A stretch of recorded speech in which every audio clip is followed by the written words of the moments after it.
The focus often on procurement, the expectation on procurement is very it's very tender orientated. So there's a view, I think, that's held that as long as we run an effective procurement process, then we will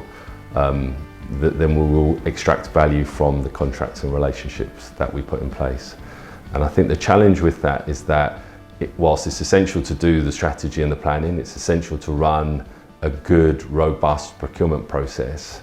Those contracts live and die really in terms of the contract management and the supplier relationship management that happens after procurement.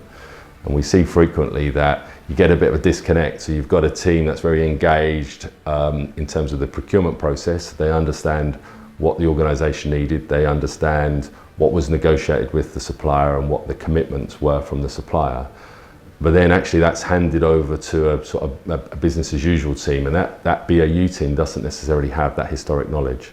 And so what we often see a lot of the time is that all of the good work that happened in the procurement phase isn't actually part of how the contract's managed and how the supplier's managed. So there's a loss of knowledge. That retained knowledge doesn't pass through. So it's very easy for suppliers to say, well, that's not what was agreed and that's not what was committed to, and they can introduce change control. But actually fundamentally, there's not a management of the supplier in terms of SLAs, KPIs, performance.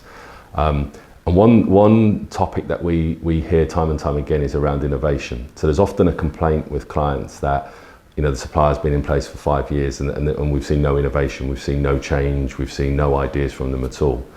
And when you dig underneath that a little bit, what you will nearly always find is that there is no regular dialogue with the supplier. So there's no opportunity for the supplier to come to that. And I think often the supplier doesn't even feel like that's a good thing or it's a required thing, and they don't have the communication channels where that's fostered and encouraged. And so I think one of the key things is procurement needs to, the procurement process needs to happen, but the involvement of the procurement function and building robust processes beyond that is really where the value of the contracts is extracted.